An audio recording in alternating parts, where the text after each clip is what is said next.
Okay, so let we start the topic.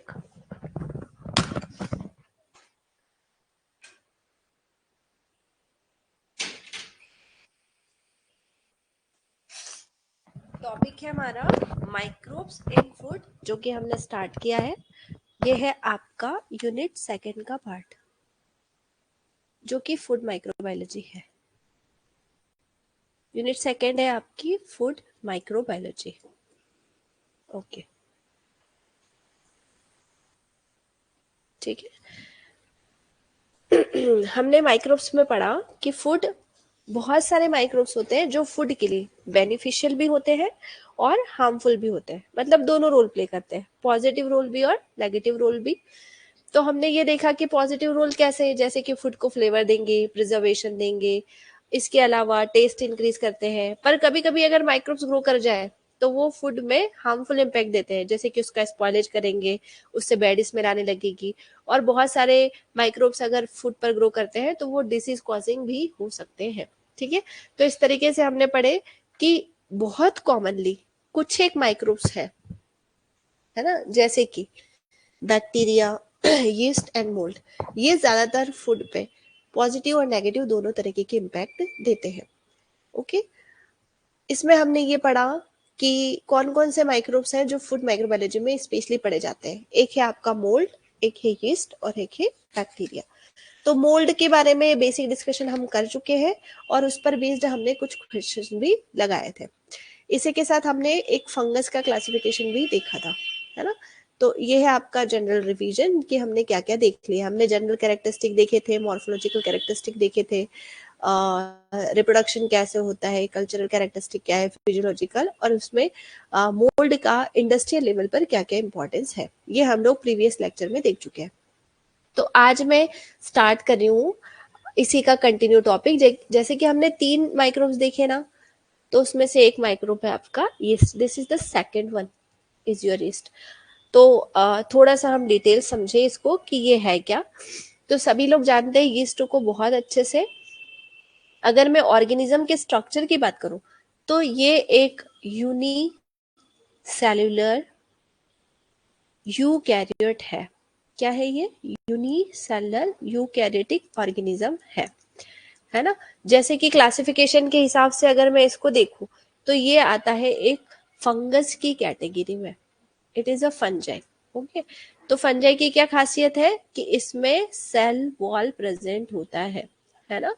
तो fungi का एक और क्लासिफिकेशन हमने देखा था, ऐसे फंगस जिनमें सेल वॉल पाई जाती है इनको बोलते हैं यू माइकोटा। क्या बोलते हैं इनको? यू माइकोटा, है ना। तो यू माइकोटा की बहुत सारी क्लासेस देखी थी हमने, जैसे कि हो गया आपका फाइकोमाइसिटिस, या मैं इसको बोल दूं जाइगोमाइकोटीना के अलावा मेस्टिगोमाइकोटीना के अलावा एस्कोमाइकोटीना, इट्स अ एस्कोमाइकोटीना, और बेसिडियोमाइकोटीना, बेसिडियो। ठीक है, तो ज्यादातर यीस्ट जो है ये एस्कोमाइसिटिस क्लास से बिलोंगिंग है, मोस्ट ऑफ द यीस्ट। पर कुछ एक जो है वो बेसिडियोमाइसिटिस क्लास से भी बिलोंग करते हैं। ठीक है, तो हम लोग क्या क्या पढ़ेंगे इसके बारे में। हम देखेंगे कि यीस्ट जो होता है उसके जनरल कैरेक्टरिस्टिक क्या है, इसके मॉर्फोलॉजिकल कैरेक्टरिस्टिक क्या है, इसको कल्चर कैसे कर सकते हो या क्या क्या कंडीशंस ध्यान रखनी है, इसके फिजियोलॉजिकल एस्पेक्ट्स क्या है, क्या factor oxygen, temperature, pH requirements क्या होती है, और एट लास्ट हम देखेंगे कि इसके इंडस्ट्रियल इंपॉर्टेंस क्या है। ये यीस्ट, इसको आप बहुत अच्छे से जानते हो और आप लोग यीस्ट का जो एप्लीकेशन है वो डेली रूटीन में भी यूज करते हो, जैसे कि बेकिंग में सबसे ज्यादा यूज होने वाला यीस्ट, इसको बोलते हैं बेकर यीस्ट। ठीक है, तो अभी मैं क्लास के, अगर मैं यीस्ट के जनरल कैरेक्टरिस्टिक की बात करूं तो यीस्ट कहाँ मिलता है? तो जनरली सॉइल में मिलता है, वाटर में भी मिल सकता है, प्लांट सरफेस पर, फ्रूट्स और कुछ कुछ एनिमल टिश्यूज में भी मिल सकता है। ओके, इसके अलावा ये कुछ ऐसे इन्वायरमेंट में भी मिल सकता है जहां पर शुगर कंटेंट बहुत हाई होता है। फॉर एग्जाम्पल फ्रूट्स और नेक्टर। ये कैसे होते हैं? फ्रूट्स, ज्यादातर जो स्वीट फ्रूट्स होते हैं या जिनमें शुगर कंटेंट बहुत ज्यादा होता है, वहां पर यीस्ट मिल सकता है। ठीक है, उसके अलावा कुछ एक इसकी जो स्पीशीज है वो ह्यूमन और एनिमल में भी देखी जाती हैं। कैसा ऑर्गेनिज्म है? तो यह है एक यूनिसेलुलर ऑर्गेनिज्म, और कभी कभी ये इसकी जो कुछ एक स्पीशीज है वो मल्टी सेलुलर स्ट्रक्चर भी बनाती है, और इसको हम स्यूडो हाइफी बोलते हैं। अब ये क्या होता है? देखो ये यीस्ट है आपका, ये कैसा है? तो ये यूनिसेलुलर है ना। पर अगर ये यूनिसेलुलर ऑर्गेनिज्म कंटिन्यूअसली एक दूसरे से जुड़ते हुए एक लॉन्ग फिलामेंट जैसा स्ट्रक्चर बनाए, है ना, तो फंगस के केस में इस फिलामेंटस स्ट्रक्चर को हमने क्या बोला था? माइसीलियम। तो एक्चुअली ये नंबर ऑफ ऑर्गेनिज्म जब जुड़ जाते हैं तो एक शीट बना लेते हैं ऐसी, और इसको हम बोलते हैं, एक्चुअली ये मल्टी सेलर है नहीं, पर ये माइसीलियम जैसा स्ट्रक्चर दिखाता है, इसलिए इसको स्यूडो माइसीलियम मतलब फॉल्स माइसीलियम। एक्चुअली फिलामेंट अलग होते हैं, ये ऑर्गेनिज्म ही जुड़ गया है, इसलिए इसको स्यूडो माइसीलियम कहा जा सकता है। तो यीस्ट जनरली यूनिसेलर होते हैं, कभी कभी ये मल्टी सेलर हो सकते हैं, कुछ एक स्पीशीज इसकी स्यूडो हाइफी फॉर्म बनाती है। इसका जो कॉलोनी का स्ट्रक्चर होता है वो होता है स्फेरिकल हो सकता है, ओवल हो सकता है, और सिलिंड्रिकल शेप में भी ये पाए जा सकते हैं। इसके डायमीटर की अगर मैं बात करूं तो 3 to 5 माइक्रोमीटर इन डायमीटर होता है, और ये जनरली लार्जर होता है बहुत सारे बैक्टीरिया से, है ना। इसका रेंज है 1.1 से लेके 5 माइक्रोमीटर तक इन विथ और 5 to 30 माइक्रोमीटर इन लेंथ। ये लार्जर होता है as compare to bacteria. Yeast में, यीस्ट की एक और बात है कि इसमें देखो कभी भी यीस्ट को हम ऐसे नहीं बनाते, ऐसा, है ना, मतलब कि इनमें फ्लैजिला नहीं पाया जाता। यीस्ट की कोई भी स्पीशीज में फ्लैजिला नहीं मिलेगा, है ना, और ऐसा भी कोई ऑर्गन नहीं पाया जाता जो कि लोकोमोशन करवा सके। ओके। इसके अलावा इनमें यीस्ट चूंकि फंगस कैटेगरी से बिलोंगिंग है और इसमें सेल वॉल पाई जाती है, और जैसे कि हमने पढ़ा है कि फंगस की सेल वॉल काइटिन की बनी होती है, तो यीस्ट की सेल वॉल भी काइटिन का ही कॉन्स्टिट्यूशन रखती है। इसके अलावा कभी कभी इनमें ग्लूकन्स भी पाए जाते हैं। ठीक है, तो ये तो हो गया about the general and about it's morphological structure. अगर मैं इसके क्लासिफिकेशन की बात करूं तो ये एक ब्रॉड किंगडम फंजाई का ही कैटेगरी है, जिसमें phylum ascomycetes, most common yeast जो है वो एस्कोमाइसिटिस से बिलोंगिंग है, और कुछ एक जो है वो बेसिडियोमाइसिटिस पे भी बिलोंग करते हैं। इसकी बहुत ही कॉमन स्पीशीज जो आप पढ़ते हो दैट इज सैकेरोमाइसिस सेरेविसी, जो कि हमने बहुत कॉमनली सुन रखा है ना, जो बेकिंग, इथेनॉल प्रोडक्शन जैसे कामों में भी यूज हो रहा है। तो ये तो बात हो गई हमारे यीस्ट के जनरल कैरेक्टरिस्टिक की। आगे हम लोग देखें कि यीस्ट रिप्रोडक्शन कैसे करता है। तो जनरली सारे फंजाई कैसे रिप्रोडक्शन करते हैं? थ्रू द एसेक्सुअल और सेक्सुअल, दोनों तरीके से रिप्रोडक्शन होता है। एसेक्सुअल रिप्रोडक्शन में सिंगल पेरेंट इन्वॉल्व होता है ना, और सेक्सुअल रिप्रोडक्शन में बोथ पेरेंट्स इन्वॉल्व होते हैं या टू पेरेंट इन्वॉल्व होते हैं। तो इनमें कोई वैरायटी नहीं जनरेट होती, लेकिन इनमें जेनेटिकली वैरायटी जनरेट हो सकती है। एसेक्सुअल रिप्रोडक्शन स्पोर्स के थ्रू होता है जनरली फंगस में, लेकिन अगर मैं बात करूं यीस्ट की, तो यीस्ट में ये बाय बर्डिंग और बाय फ्यूजन होता है। ठीक है, जिसको हम यहाँ देखेंगे डिटेल में। सेक्सुअल रिप्रोडक्शन जो होता है आफ्टर फर्टिलाइजेशन जाइगोट फॉर्मेशन होता है, और यहाँ ये बनाते हैं स्पोर्स, या मैं बोलूँ इसको स्पेशली एस्कोमाइसिटिस क्लास से बिलोंगिंग है ना, तो ये बनाता है एस्कोस्पोर। ठीक है, तो अभी फिलहाल हम बात करें कि एसेक्सुअल रिप्रोडक्शन कैसे होता है। तो एसेक्सुअल रिप्रोडक्शन बहुत ही कॉमन होता है, और एक और चीज की एसेक्सुअल रिप्रोडक्शन कब होगा और सेक्सुअल रिप्रोडक्शन कब होगा। तो generally yeast asexual reproduction follow करते हैं, और एसेक्सुअल रिप्रोडक्शन बहुत ही कॉमन है, और ये होता है हमेशा फेवरेबल इन्वायरमेंट में। फेवरेबल इन्वायरमेंट का क्या मतलब है? फेवरेबल इन्वायरमेंट का मतलब है कि अगर न्यूट्रिएंट प्रॉपर है, न्यूट्रिएंट अवेलेबिलिटी प्रॉपर है, तो फंगस हम सॉरी इट्स अ यीस्ट हमेशा एसेक्सुअल रिप्रोडक्शन को फेवर करता है।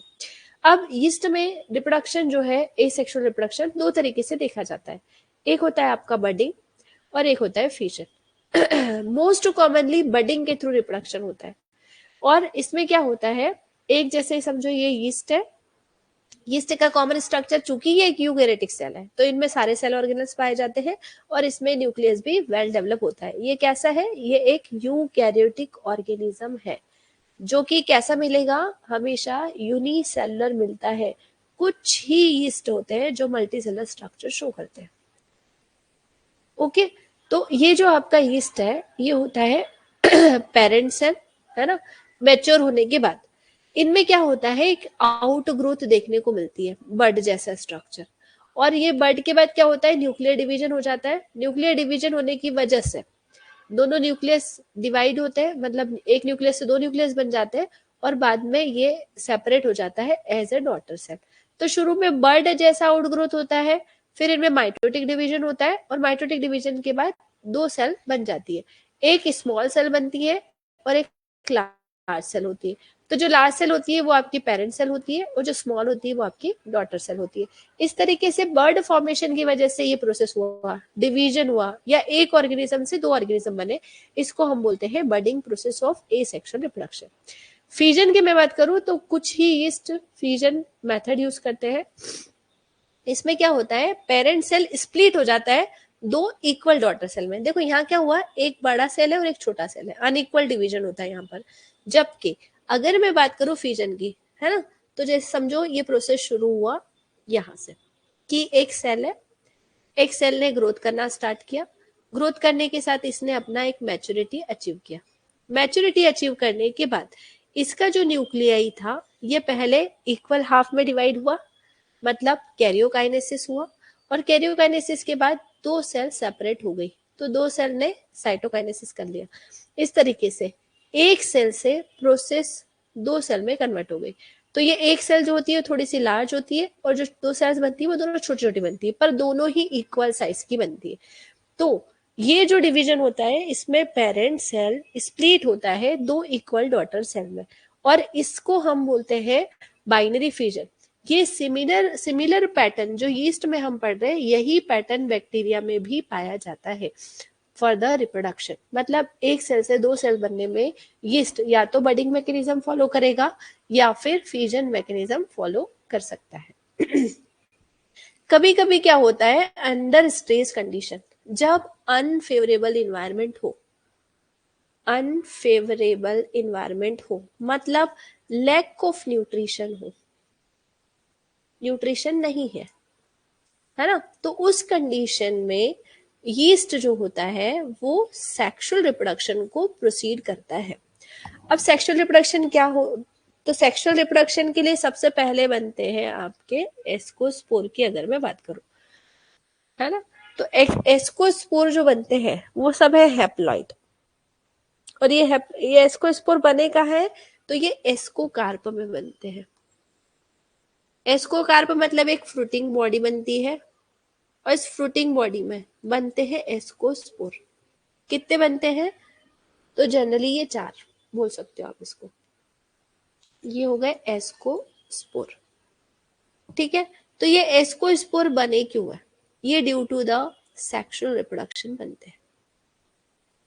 क्या होता है इसमें, दो गैमेट है, ये दोनों फ्यूज हुए, फ्यूज होने के बाद बनता है आपका डिप्लॉइड सेल, और ये डिप्लॉइड सेल या जाइगोट बोल सकते हो आप इसको, ये बाद में मियोसिस परफॉर्म करके एसेक्सुअल सॉरी मियोसिस परफॉर्म करके एस्कोस्पोर बनाता है। तो ये जो एस्कोस्पोर होते हैं ये सारे कैसे होते हैं, हैप्लॉइड स्पोर बनाते हैं। ठीक है,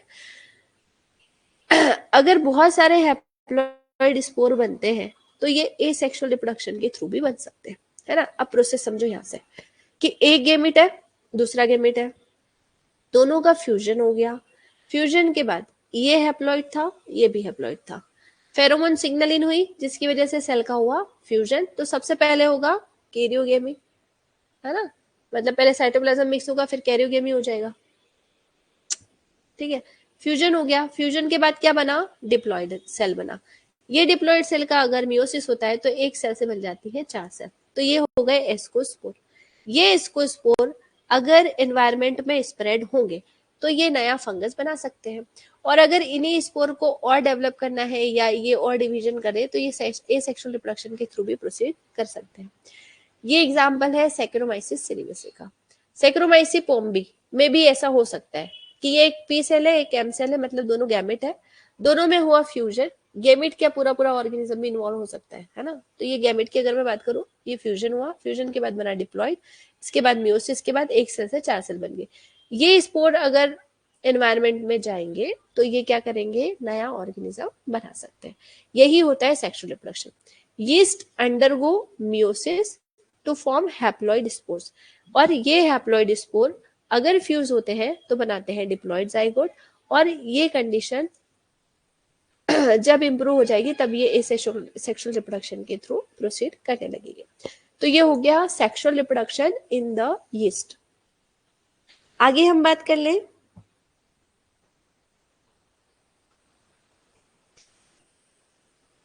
कल्चरल कैरेक्टरिस्टिक के। कल्चरल कैरेक्टरिस्टिक मतलब क्या क्या मीडिया लगेगा अगर आपको यीस्ट को ग्रो करवाना है। तो सॉबर्ग, डेक्सट्रॉप, अगार मीडिया, इसको एसडीए लिखा जा सकता है। अगर आप सॉबर्ग डेक्सट्रॉस मीडिया में यीस्ट को ग्रो करवाए तो कॉलोनीज कैसी जनरेट होंगी, तो ये क्रीमी, मॉइस्ट, स्मूथ और म्यूकस कॉलोनीज जनरेट करता है। ठीक है, म्यूकॉइड मतलब कि चिपचिपा सा, चिपचिपी सी कॉलोनी का फॉर्मेशन होता है ना, म्यूकस लाइक। अगर आप पीडीए पे ग्रो करवाओ जैसे कि जनरली फंगस को करवाते हो तो ये कैसी कॉलोनी देगा, तो ये देता है येलोइश कॉलोनी, और कभी कभी इसका जो सरफेस होता है वो रिंकल होता है। देखो एक कैरेक्टर होता है राउंड और एक होता है रिंकल, तो ऐसी रिंकल कॉलोनी आती है कब, जब आप पीडीए पे ग्रो करवाते हो। ठीक है, इसके अलावा कुछ क्रोमोजेनिक अगार भी यूज किए जाते हैं for the identification of special species, है ना। तो अगर कोई स्पीशीज है उसको अगर आप इस क्रोमोजेनिक अगार पे ग्रो करवाते हो तो due to the enzyme activity ये अलग अलग कलर प्रोड्यूस करता है, जिससे आप पता कर सकते हो कि यीस्ट की भी कौन सी स्पीशीज है। ये तरीका स्पेशली यूज किया जाता है कैंडिडा स्पीशीज के आइडेंटिफिकेशन के लिए। न्यूट्रिएंट अगार में जनरली कुछ यीस्ट ग्रो कर सकते हैं पर सभी नहीं कर पाते न्यूट्रिएंट अगार में। तो आप कोशिश करेंगे, न्यूट्रिएंट अगार जनरली ना बैक्टीरिया के लिए यूज होता है। तो अगर आपको यीस्ट ग्रो करवाना है तो आप एसडीए, पीडीए जैसा कोई भी मीडिया यूज कर सकते हो, या आप कोई स्पेसिफिक मीडिया भी यूज कर सकते हो क्रोमोजेनिक पर्पस के थ्रू, जिससे आप आइडेंटिफाई कर पाए स्पीशीज को। कॉलोनी की मॉर्फोलॉजी की मैं अगर बात करूं तो हम पढ़ चुके हैं, ये सर्कुलर हो सकती है, कॉन्वेक्स हो सकती है और स्मूथ कॉलोनीज बनाती है।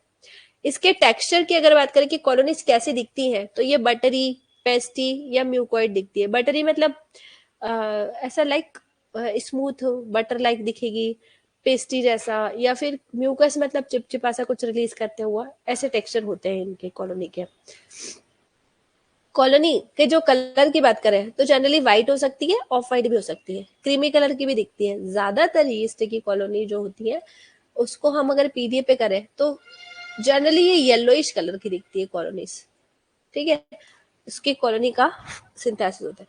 इसके अलावा अलग अलग कॉलोनी अलग अलग स्पीशीज के हिसाब से इसका पिगमेंटेशन भी अलग अलग हो सकता है। जैसे कि रोडोटोरिला, रोडोटोरिला जो है स्पीशीज है, ये पिंक या फिर ऑरेंज कलर का सिंथेसिस देती है। ओके बाकी मैं बात करूं कि फर्मेंटेशन और बायोकेमिकल रिएक्शंस की अगर बात करें तो कार्बोहाइड्रेट का अगर आप फर्मेंटेशन करते हो तो इथेनॉल और CO2 का प्रोडक्शन होता है बिकॉज ऑफ द यीस्ट।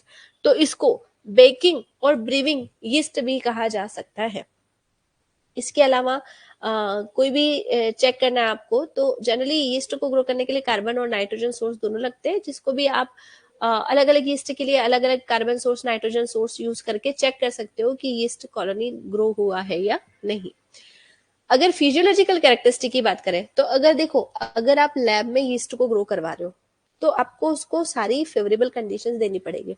तो उसके लिए आपको पता होना चाहिए कि ये किस मीडिया पर ग्रो करता है, इसके लिए आपको पता होना चाहिए कि किस टेम्परेचर पर ग्रो करता है, उसको ऑक्सीजन लगता है नहीं लगता है, उस हिसाब से आपको अपने लैब सेटअप करने पड़ेंगे अगर आप इन्वायरमेंट में उसको, अगर आप उसको लैब सेटअप में ग्रो करवाना चाहते हैं तो पहले आपको उसकी फिजियोलॉजिकल कैरेक्टरिस्टिक पता होंगे, तब आप इसको ग्रो करवा पाओगे, है ना। तो देखो, सबसे पहले बात करें ऑक्सीजन की, कि इसको कितना ऑक्सीजन लगता है। तो कुछ एक यीस्ट जो होते हैं वो एरोबिक रेस्पिरेशन करते हैं, है ना।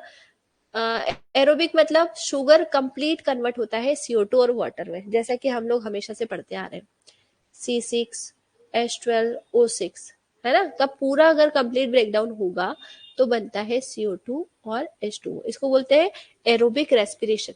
तो कुछ एक यीस्ट ऑक्सीजन की कंडीशन में काम करते हैं, कुछ एक यीस्ट एनारोबिक कंडीशन में काम करते हैं। तो एनारोबिक कंडीशन में अगर शुगर का ब्रेकडाउन होता है तो उसको हम बोलते हैं फर्मेंटेशन। इसमें क्या होता है, कंप्लीट ब्रेकडाउन नहीं होता, और जब कंप्लीट ब्रेकडाउन नहीं होता तो एंड प्रोडक्ट्स बनते हैं आपके इथेनॉल और CO2, जैसा कि हमने बेसिक क्लासेस में पढ़ा है। एक तीसरे तरीके का एनारोब होता है। देखो, एनारोबिक बैक्टीरिया ना दो तरीके के होते हैं, एक होता है फैकल्टेटिव और एक होता है ऑब्लिगेटरी, है ना। फैकल्टेटिव और देखो, एनारोबिक की दो क्लासेस होती है, एक होता है फैकल्टेटिव और एक होता है ऑब्लिगेटरी, है ना। फैकल्टेटिव का मतलब ऑक्सीजन की प्रेजेंस या अब्सेंस दोनों में ग्रो कर सकता है, या दोनों ही कंडीशन में रह सकता है। पर अगर कोई ऑर्गेनिज्म स्पेसिफिक है कि ऑक्सीजन की प्रेजेंस में ही काम करेगा और ऑक्सीजन नहीं है तो मर जाएगा, that is specific, obligatory, dependency है उसकी। अगर ऑक्सीजन नहीं है और कोई ऑर्गेनिज्म एनेरोब है तो वो ऑक्सीजन के अगर हुआ तो मर जाएगा, है ना। पर यीस्ट के साथ ऐसा नहीं है, यीस्ट ऑब्लिगेटरी नेचर शो नहीं करता, बहुत स्ट्रिक्ट नहीं होता, ऑक्सीजन मिलेगी तो भी ग्रो कर लेगा, नहीं मिलेगी तो भी ग्रो कर लेगा, क्योंकि उसके पास दोनों ही कंडीशंस होती है। ठीक है, इस हिसाब से ऑक्सीजन की अवेलेबिलिटी के हिसाब से एनेरोब का एक फॉर्म मिलता है फैकल्टेटिव, ऑक्सीजन की प्रेजेंस और एब्सेंस दोनों में ग्रो कर सकता है। एनेरोब, स्ट्रिक्ट एनेरोब का मतलब होता है कि अगर ऑक्सीजन जरा सा भी मिला तो मर जाएगा, तो यीस्ट के साथ वो कंडीशन नहीं है। तो ये तीन ऑक्सीजन रिक्वायरमेंट फेस शो करता है, एरोबिक, एनेरोबिक एंड फैकल्टेटिव एनेरोब्स। इसके लिए आपको पता होना चाहिए स्टेटमेंट, क्योंकि इस पर क्वेश्चंस आते हैं। ओके, टेम्परेचर की बात करूं तो ऑप्टिमम टेम्परेचर 25 से 37 डिग्री सेंटीग्रेड होता है। साइक्रोफिलिक मतलब कि बहुत लो, साइक्रोफिलिक हमने पहले भी देख लिया था, लो टेम्परेचर पर जो ऑर्गेनिज्म ग्रो करते हैं उनको साइक्रोफिलिक बोलते हैं। अभी ईस्ट में भी एक टेंडेंसी है, क्योंकि बहुत बार हम रेफ्रिजरेटर में फूड रखते हैं ना, उसका भी स्पॉइलेज हो जाता है ड्यू टू द ईस्ट, तो मतलब ये लो टेम्परेचर पे भी ग्रो करता है। एक होता है थर्मोटॉलरेंट, मतलब बहुत ज्यादा हाई टेम्परेचर पे भी सर्वाइव कर सकता है ईस्ट। ओके, इसके अलावा ह्यूमन बॉडी टेम्परेचर पर भी ग्रो करता है, और ज्यादातर यीस्ट ह्यूमन बॉडी टेम्परेचर को प्रेफर करते हैं। इसके एक एग्जांपल है कैंडिडा स्पीशीज। कैंडिडा भी एक यीस्ट की कैटेगरी है, और ये एक पैथोजेनिक यीस्ट है जो कि 37 डिग्री सेंटीग्रेड पर ग्रो कर सकता है बहुत अच्छे से, और पैथोजेनिसिटी कॉज करता है। Candida is the prone species to cause number of diseases. PH tolerance की बात करें तो ये जनरली एसिडिक पीएच पर ग्रो करता है 4 to 6, पर ये जनरली लोअर पीएच को भी टॉलरेट कर सकता है, मतलब इससे कम वाले पीएच पे भी ग्रो कर सकता है, जैसे कि फ्रूट जूसेस, फर्मेंटेड फूड्स पे भी यीस्ट ग्रो कर सकता है ना। फ्रूट जूसेस या फर्मेंटेड फूड बहुत एसिडिक हो सकते हैं, तो वहां पे भी ग्रो करता है यीस्ट। एल्कली कंडीशन में जनरली सर्वाइव नहीं करता यीस्ट, जनरली नहीं करता, बहुत रेयरली मिल सकता है, पर वो यीस्ट के लिए टॉलरेंट लेवल है एसिडिक एनवायरनमेंट। न्यूट्रिशन की बात करें तो इसको कार्बोहाइड्रेट, नाइट्रोजन, विटामिन, मिनरल सबकी जरूरत पड़ेगी। ये क्या करता है, शुगर का फर्मेंटेशन करता है, तो शुगर को शुगर को कन्वर्ट कर सकता है अलग अलग फॉर्म में, है ना। जैसे शुगर कैसा, ग्लूकोज हो गया, फ्रक्टोज हो गया, सुक्रोज हो गया, तो इनको कन्वर्ट कर सकता है एल्कोहल में, है ना, और बना सकता है CO2। इसके अलावा यीस्ट जो है वो ऑर्गेनिक कंपाउंड का भी मेटाबॉलिज्म करवा सकता है, ऑर्गेनिक कंपाउंड को भी डिग्रेड कर सकता है। ये सब इसके फिजियोलॉजिकल कैरेक्टरिस्टिक है जो आपको ध्यान रखने कि यीस्ट के लिए प्रॉपर ग्रोइंग कंडीशंस क्या है। ठीक है, चल, इसके अलावा सॉल्ट और ऑस्मोटिक प्रेशर की अगर बात करें तो कुछ एक होते हैं ऑस्मो टॉलरेंट यीस्ट, मतलब ये हाई शुगर और सॉल्ट कॉन्सेंट्रेशन पे भी ग्रो कर सकते हैं, जैसे कि जैम, हनी, सॉल्टेड फूड, है ना, ये सब होते हैं, तो इनमें भी यीस्ट लग जाता है और ये उनको भी स्पॉइलेज कर सकता है। हम लोग देखते हैं जैसे हमारा जो अचार बनाने की टेंडेंसी है, पिकल्स बनाते हैं, मुरब्बा बनाते हैं, है ना, ये सब किससे बचने के लिए बनाते हैं? माइक्रो ऑर्गेनिज्म से बचाने के लिए भी उनमें हाई सॉल्ट या हाई शुगर डाला जाता है ताकि इसमें माइक्रोब्स ग्रो ना कर पाए। यीस्ट इनको भी ग्रो कर जाता है और इनको भी खराब कर सकता है। इसका एक एग्जांपल है यहाँ पे ज़ाइगोसैकेरोमाइसिस, जो कि फ्रूट जूसेस और सिरप्स में भी ग्रो कर सकता है और फूड को स्पॉइलेज कर सकता है। ओके, स्पॉइलेज पोटेंशियल है फूड का, है ना। जैसे कि इसके कॉमन स्पॉइलेज यीस्ट है, एक होता है ज़ाइगोसैकेरोमाइसिस, जैसे कि अभी अपन ने बात करी, ये क्या करता है, हाई सॉल्ट शुगर टॉलरेंट होता है और ये प्रिजर्वेटिव्स को के भी अगेंस्ट रेजिस्टेंट होता है। अगर आपने प्रिजर्वेटिव डाल रखे तो भी ये ग्रो कर सकता है। इसके अलावा होता है कैंडिडा, कैंडिडा डेयरी और मीट प्रोडक्ट्स पे ग्रो कर सकता है। सेक्रोमाइसीस भी वैसे जनरली फर्मेंटेशन कॉज करता है फ्रूट जूसेस और बेवरेजेस का, पर इनमें भी स्पॉइलेज कभी होता है तो ये चीजें खराब हो सकती हैं। ठीक है, इसके अलावा जनरली यीस्ट जो है वो नॉन पैथोजेनिक होते हैं। जितने भी यीस्ट होते हैं ना वो नॉन पैथोजेनिक होते हैं, पर फूड सेफ्टी कंसर्न के हिसाब से अगर हम बात करें तो दो स्पीशीज है यीस्ट की, कैंडिडा और क्रिप्टोकोकस। ये अपॉर्चुनिटिस्टिक पैथोजेंस होते हैं जो कि डिसीज कॉजिंग है। ओके, और ये पैथोजेनिसिटी रखते हैं। बहुत सारे यीस्ट जो होते हैं वो टॉक्सिन्स प्रोड्यूस करते हैं और चूंकि ये क्लास फंगस की है तो इनको बोल देते हैं, इनसे प्रोड्यूस होने वाले टॉक्सिन्स को बोल देते हैं माइकोटॉक्सिन्स। ओके, फंगस से प्रोड्यूस होने वाले टॉक्सिन को बोलते हैं माइकोटॉक्सिन्स और ये बहुत सारे अमीन का प्रोडक्शन करते हैं जो कि फूड की हेल्थ को फूड को खराब कर सकता है और हेल्थ रिस्क क्रिएट हो सकते हैं ड्यू टू दिस माइकोटॉक्सिन्स और बायोजेनिक एमिन्स की वजह से। तो यीस्ट की प्रॉपर हैंडलिंग बहुत जरूरी है। फूड प्रोसेसिंग में अगर कहीं यूज हो रहा है तो स्टोरेज प्रॉपर चाहिए और इसके कंटामिनेशन और स्पॉइलेज को ध्यान में रखते हुए आप इससे बने प्रोडक्ट का यूज कर सकते हो। ठीक है, तो हम लोग यीस्ट पे इतना ज्यादा क्यों पढ़ते हैं फूड में, क्योंकि यीस्ट एक बहुत ही इंडस्ट्रियल इंपॉर्टेंस रखने वाला ऑर्गेनिज्म है जिससे बहुत ही कमर्शियल लेवल पर प्रोड्यूस किए जा रहे हैं प्रोडक्ट, जैसे कि इथेनॉल हो गया, आपका बेकिंग इंडस्ट्रीज हो गया, तो यहाँ पर बहुत ज्यादा यीस्ट का यूज हो रहा है। तो यीस्ट का कल्चरल कंडीशंस, उसके फेवरेबल इन्वायरमेंट्स को भी आपको देखना पड़ेगा। ठीक है, एक और चीज होती है, फिजियोलॉजिकल कंडीशन में हम लोग पढ़ते हैं अबाउट द मॉइस्चर। अगर आपको यीस्ट को ग्रो करवानी है तो कितना मॉइस्चर दे, है ना, तो वो मिनिमम वाटर रिक्वायरमेंट, है ना, जो कि माइक्रो ऑर्गेनिज्म की ग्रोथ के लिए जरूरी है, वो मिनिमम वाटर रिक्वायरमेंट, जो कि वाटर रिक्वायरमेंट या वाटर अवेलेबिलिटी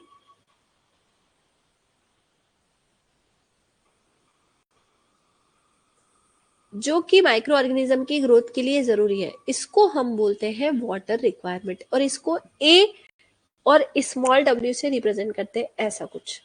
ठीक है, तो वाटर रिक्वायरमेंट हर माइक्रो ऑर्गेनिज्म का अलग वाटर रिक्वायरमेंट है, तो इसको रिप्रेजेंट किया जाता है एक वैल्यू से और वो मिनिमम वैल्यू जो रिक्वायर्ड है for the group of organism की ग्रोथ के लिए, इसको हम लिखते हैं मिनिमल ए डब्ल्यू वैल्यू। तो इसकी यहाँ मैंने टेबल दी है कि किसको कितना लगता है, तो कितने बैक्टीरिया को मिनिमम कितना लगेगा, यीस्ट को कितना लगता है, ये एडब्ल्यू का वैल्यू है। एडब्ल्यू वैल्यू क्या रिप्रेजेंट करता है कि किसी भी माइक्रो ऑर्गेनिज्म को कितनी वाटर की मिनिमम रिक्वायरमेंट है जिससे उसकी ग्रो हो सके। जैसे बैक्टीरिया है, उसका मैंने लिखा 0.91 वैल्यू, एडब्ल्यू वैल्यू इसका 0.91 है। इससे कम मॉइस्चर अगर मिलेगा तो बैक्टीरिया ग्रो नहीं कर पाएगा। यीस्ट की वैल्यू है 0.88, मतलब इससे कम हुआ, मतलब अगर 0.86 वैल्यू हो गया एडब्ल्यू का तो भी ये यीस्ट ग्रो नहीं कर पाएगा।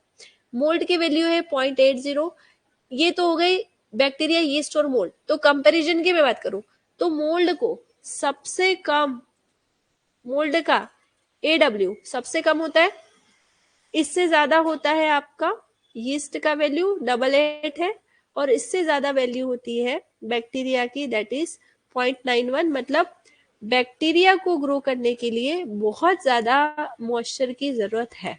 ठीक है, इसको हम रिप्रेजेंट करते हैं AW वैल्यू से। इसके अलावा और भी तरीके के बैक्टीरिया हैं जो उससे भी कम AW वैल्यू में ग्रो कर सकते हैं। फॉर एग्जांपल हेलोफिलिक बैक्टीरिया, जीरोफिलिक बैक्टीरिया और ऑस्मोफिलिक बैक्टीरिया, यीस्ट। इनको ग्रो करने के लिए AI वैल्यू की बहुत कम जरूरत होती है।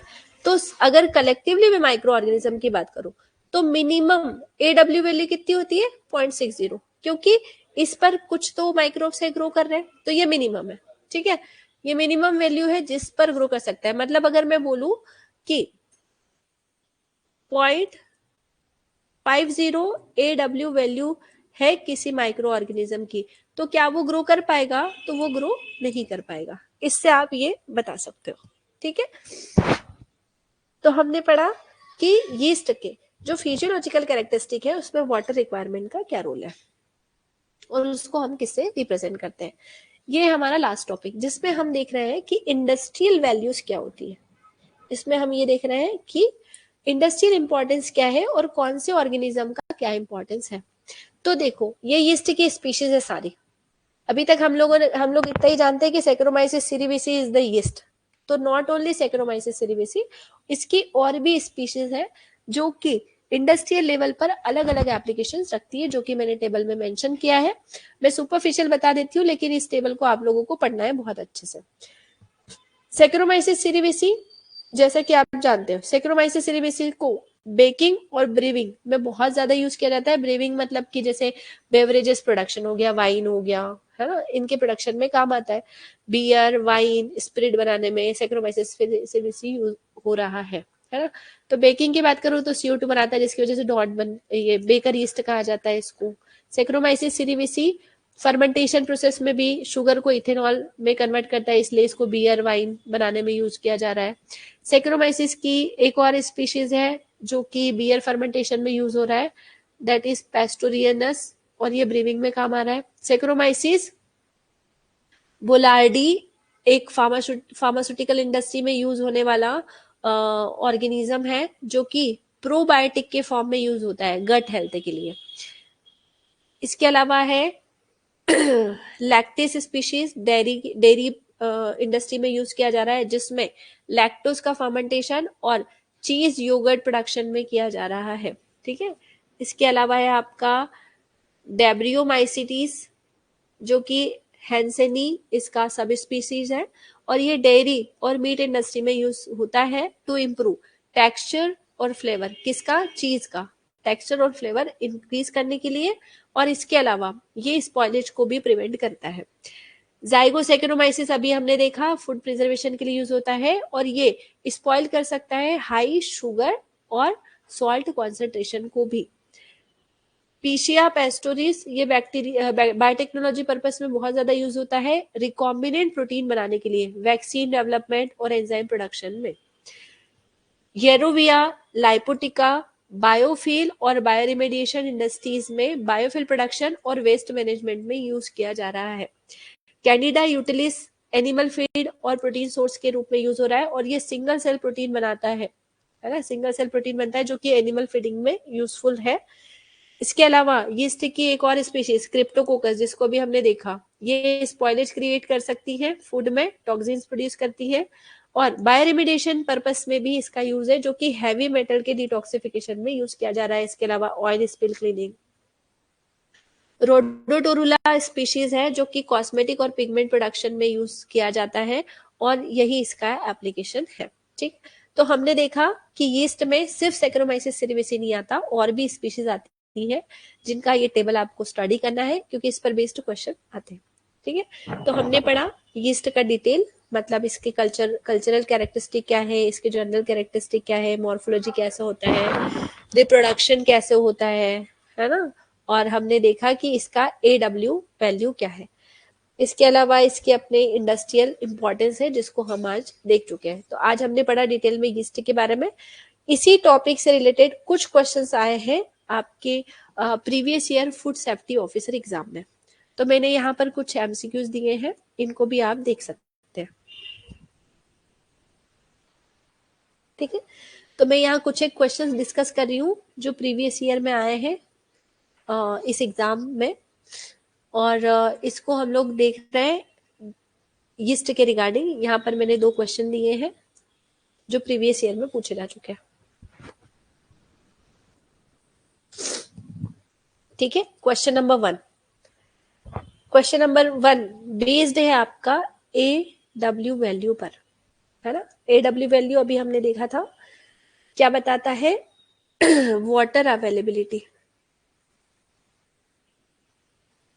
अवेलेबिलिटी या फिर रिक्वायरमेंट भी बोल सकते हो आप इसको, वाटर एक्टिविटी के नाम से भी जाना जाता है। इसी पर बेस्ड यहाँ क्वेश्चन है जिसमें आपको सीधा सीधा सा वैल्यू पूछा गया है। तो हम लोग क्वेश्चन देख लेते हैं। What is the limiting value of water activity? Water activity का लिमिटिंग वैल्यू क्या है for the growth of any micro organism? इन्होंने यहाँ पर माइक्रो ऑर्गेनिज्म स्पेसिफाई नहीं किया, सिंपल पूछ लिया कि कोई भी ऑर्गेनिज्म की ग्रो करने के लिए लिमिटिंग वैल्यू क्या है। तो ऑप्शन है आपके पास AW 0.75, AW 0.88, AW 0.60। इन तीनों चीजों को देखकर आप टेबल के थ्रू भी याद रख सकते हो इसको, या टेबल के थ्रू आप कंपेयर भी कर सकते हो। तो 88 हमने देखा था किसका, इसके लिए आप ये टेबल देख लेना एक बार। 88 किसका देखा हमने? यीस्ट का। और 75 है हेलोफिलिक बैक्टीरिया का। 88 किसका है? यीस्ट का। और ये 0.07 किसका है? हेलोफिलिक बैक्टीरिया का।